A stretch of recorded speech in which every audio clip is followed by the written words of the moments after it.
সবচেয়ে গুরুত্বপূর্ণ ইমানি বিষয় নিয়ে আমরা এখানে একত্র হয়েছি। বিষয়টা সবার কাছে স্পষ্ট, কিন্তু কিছু লোক অস্পষ্টতা সৃষ্টি করার চেষ্টা করে। ওই বিষয়ে আমি এক দুটো কথা বলতে চাচ্ছি। আরে ভাই, অনেকে ধোঁকা দেয়, বা হতে পারে সে নিজেও ধোঁকার মধ্যে আছে। সেটা হলো এটাকে মযহাবের ইখতিলাফ মনে করে। হানাফি, শাফি, হাম্বলি মযহাব, দেখেন সব মযহাব আহলুস সুন্নাত ওয়াল জামাতের অধীনে। আহলুস সুন্নাত ওয়াল জামাতেরই এক একটি মযহাব। কাদিয়ানী আহলুস সুন্নাত ওয়াল জামাত হবে দূরের কথা, ওরা তো ইসলামের গণ্ডির থেকে বাইরে। কাজে এটা মযহাবের ইখতিলাফ নয়। 2 নম্বর, কেউ কেউ এটাকে ফিরকার ইখতিলাফ বানাতে চায়। খবরদার, ফিরকা আহলুস সুন্নাত ওয়াল জামাতের মতো হেদায়েতের উপরে তো নাই। ওরা গোমরা। যত ফিরকা, বেদাতি ফিরকা, গোমরা ফিরকা, ওরা গোমরা। কিন্তু তারপরও কোনো না কোনোভাবে কোনো রকম ইসলামের গণ্ডির মধ্যে আছে। কিন্তু কাদিয়ানীরা ইসলামের গণ্ডি থেকে বাইরে। কাজে কাদিয়ানীরা কোনো ফেরকাও না। এরা 72 ফেরকার কোনো ফেরকা না।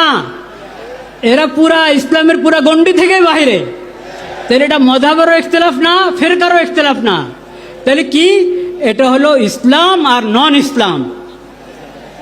উম্মতে মুসলিমার থেকে বাহিরে ভিন্ন একটা মতবাদ হলো কাদিয়ানী মতবাদ।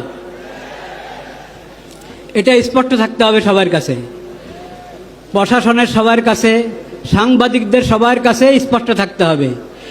আরও একটা ধোঁকা, প্রতারণার শিকার হয় বা স্বীকার করতে চায় অনেকে, যে এই দেশে তো কত অমুসলিম আছে, কাদিয়ানীরা থাকবে, সমস্যা কি?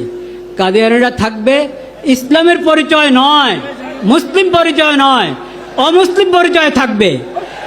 এই কথাটা প্রশাসন বুঝে না, তা না, খুব ভালোভাবে বুঝে, সাংবাদিকরা বুঝে, কিন্তু তারা আমানতদারি রক্ষা করে না। নিজেরা মনে হয় ধোকার মধ্যে থেকেও ভান দেখায়, বুঝে না। আসলে সবাই বুঝে। যদি না বুঝে তাদেরকে বোঝা দরকার, শিখা দরকার। ইসলাম, ইমান কাকে বলে, আকীদা কাকে বলে, এটা বুঝতে হবে তাকে। শেষ কথা যেটা বলতে চাই, আমাদের করণীয় আছে। আমাদের করণীয়, প্রশাসনের করণীয়, নিজেদের ঈমান এবং ইসলামের পরিচয় দেওয়া। এই বিষয়, কাদিয়ানী বিষয় যে ঈমানি দায়িত্ব, সেই ঈমানি দায়িত্ব পালন করে নিজেদের ঈমান এবং ইসলামের পরিচয় দেওয়া প্রশাসনের দায়িত্ব। সাংবাদিকদের দায়িত্ব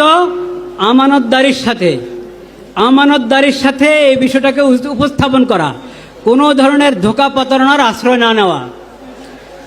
সকল ব্যবসায়ীদের দায়িত্ব, তারা কাদিয়ানীদের সমস্ত পণ্য যাতে এমনি পিছনে পড়ে যায়, ওইভাবে জরুরি সমস্ত পণ্য উৎপাদন করা, বাজারজাত করা।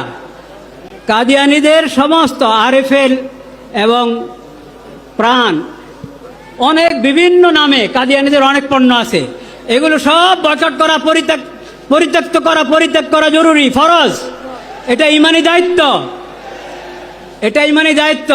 নামাজ পড়ি রাসূলুল্লাহ সাল্লাল্লাহু আলাইহি ওয়াসাল্লামের সুন্নত মোতাবেক। ওযুখানে গিয়ে দেখা যায় আরএফএলের বদনা, আরএফএলের লোটা। এটা কেমন কথা? এটা কি ঈমানি গায়রত চায়? এটা ঈমানি গায়রতের দাবি? এই জন্য কাদিয়ানীদের সমস্ত পণ্য আমরা বুঝে শুনে, যেই নামে হোক, পরিচিত অপরিচিত নামে যেটা হোক, ওটা থেকে আমরা দূরে থাকবো ইনশাআল্লাহ।